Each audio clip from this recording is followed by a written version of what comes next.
Hi, everybody. So we have a new book that we're going to go over. So you can find all of the more in-depth information on our blogs, but here's just a short little snippet of The Microbiome Connection is our book this month. So we're going to go over part one. It talks about a lot about IBS, talks a lot about obviously the microbiome in relation to the gut health and all of that type of thing. So it's going to be a really interesting kind of take on things. So we're going to start off with IBS, one of three distinct types of IBS. Well, there's three.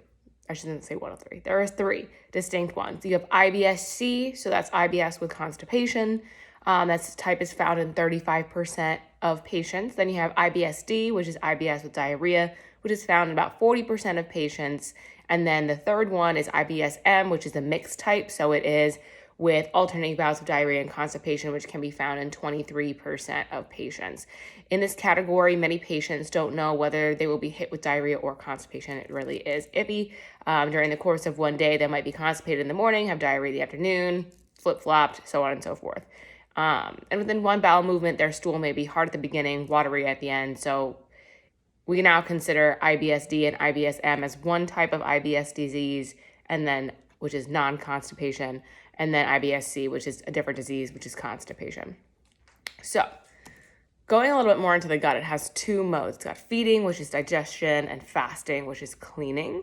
2 to 4 hours after you eat and digest a meal, the feeding mode turns off and your fasting mode begins. It takes about 2 hours to digest carbs, about 4 hours to digest heavy fatty food or high protein foods.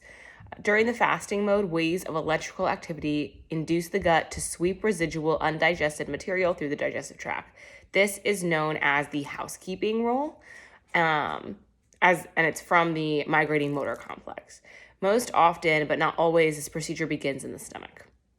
The oblong-shaped pancreas is located behind the stomach in the upper left abdomen, and that converts food and other nutrients into fuel for the body and produces pancreatic juices that enter the duodenum of the small intestine.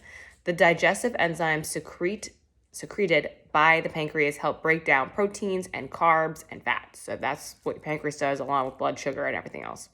The liver, the largest solid organ of the body, is found in the upper right quadrant of your midsection, just above your colon. It plays an important role in the body's immune system as it is the epicenter of detoxification. So if you ever say like, oh, detox tea, blah, blah, blah, blah, one, it's just going to make you poop. It doesn't really do anything to like help the liver. The liver does everything on its own unless there is an issue with the liver. Your liver will do it for you. It basically detoxifies any toxin it encounters. Alcohol is the most well-known toxin broken down or metabolized by the liver. The liver also produces your bile acids, the yellowish-brown enzyme that eliminates cholesterol from the body and aids in gut motility for digestion and absorption of fats in the small intestine. Bile acids also contribute to the color of your bowel movements. So those are a couple of really important organs that we use in digestion. It's not just all about the actual digestive tract of like mouth, esophagus, stomach, small intestine, large intestine, colon. It's a lot more going on in there when it comes to gut health and microbiome. If you have any questions on it, if you want to know more, please read the blog.